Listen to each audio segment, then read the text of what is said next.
Hey guys, welcome to another video on digital marketing. So this time we'll be talking about pay-per-click or SEM.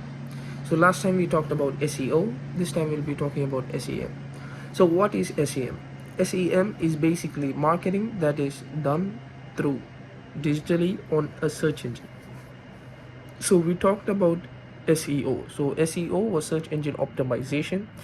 SEM is search engine marketing.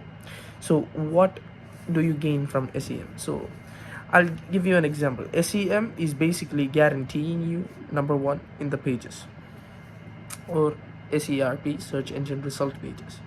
So once you reach the number one position, you have to pay per the click. So how SEM works is that it does not take money from you for being there.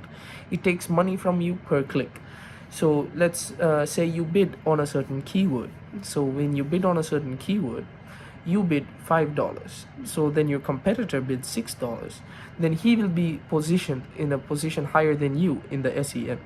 So when you want to have a position that is better than your customer or your competitor, you have to pay Google or any other search engine which does SEM. You will have to pay them more money to be ranked higher.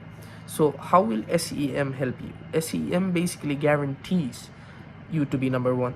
So it removes the hassle of SEO, where you have to create backlinks and what do you say, you have to have content.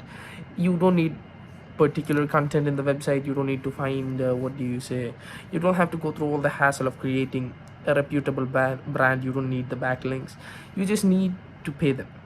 So how do you do SEM? So that is what we'll be talking about today. So the step one in SEM is to choose a search engine. So how do you choose a search engine? So basically you should be choosing the most used or the most common ones, like what do you say, Google, Yahoo and all. But Yahoo and all are not used much, so basically it's better to go for Google. So once that you've chosen what do you say, and search engine to do your search engine marketing. So if it's Google, it's step one is to set up a Google account, because you need to run ads. So how do you run it? You just need to create a Google Ads account, and you can go into the Google Ads account and press start now and start running ads.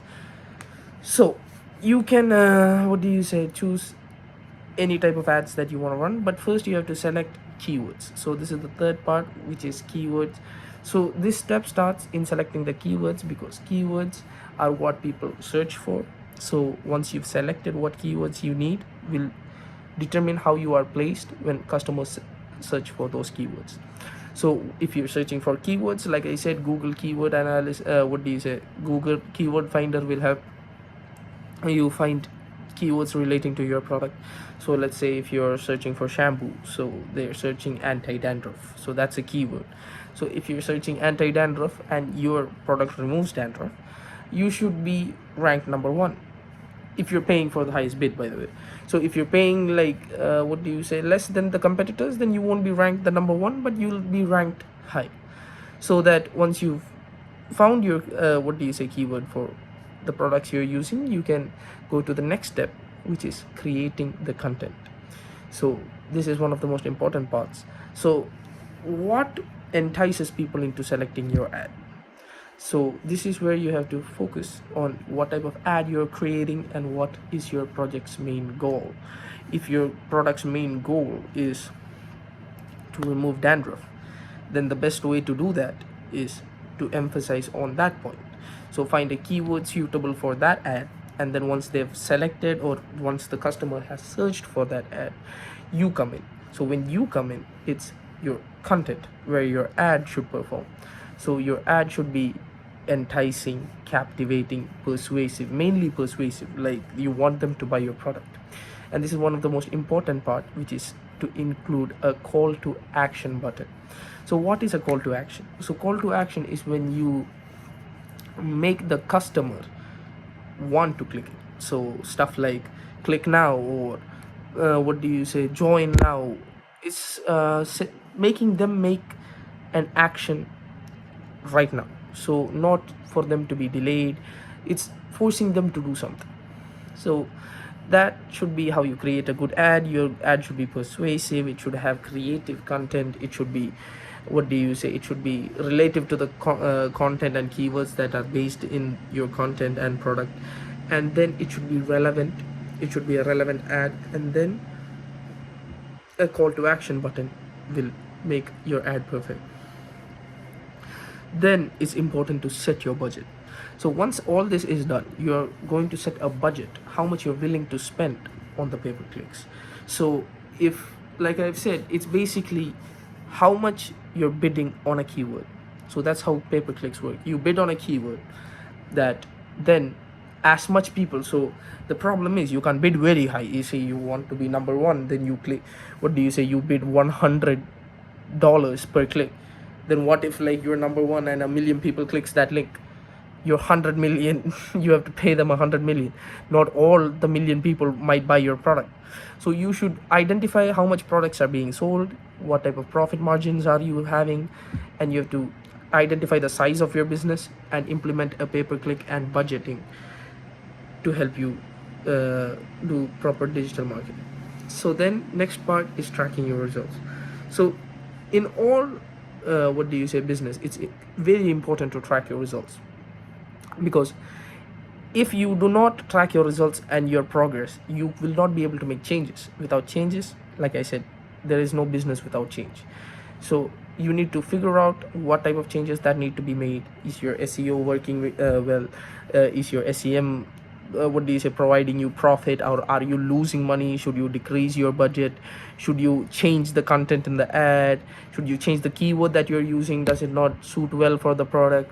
So PPC is a very good way to drive traffic into your website and generate leads, but it's important to track your results. So I'll give you some additional tips on what do you say, pay per click. So one of the tips is to use negative keywords or phrases. So let's say you don't want the ad showing up, for example, you might need what do you say, you might need a negative keyword for free.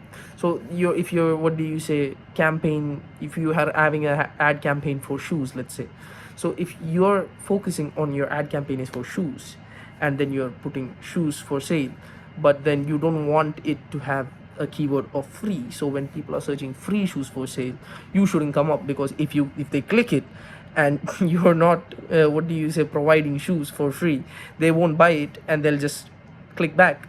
So then you're losing money, and so you wouldn't want that happening. You don't want what do you say, unnecessary people clicking on your website or the link that you're paying for.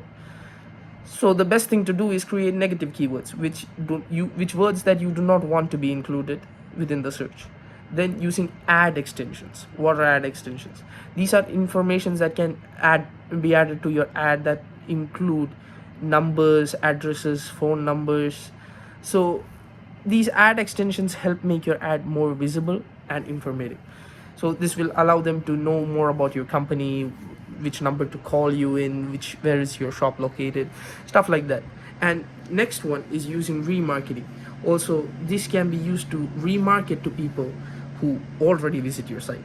So let's say you made pay per click, they click your site, and then they might sign up and then they might leave, but people like this were already interested in your product, that's why they searched it. So you can market it back to them without paying as much. You've already got your select target audience, and you can market it to your specific people. This is a very effective way of getting people interested in your product who are already interested. They are already people who are trying to buy your product, so it'll be easier to market towards them. So next part we'll be talking about another form of digital marketing. So take care.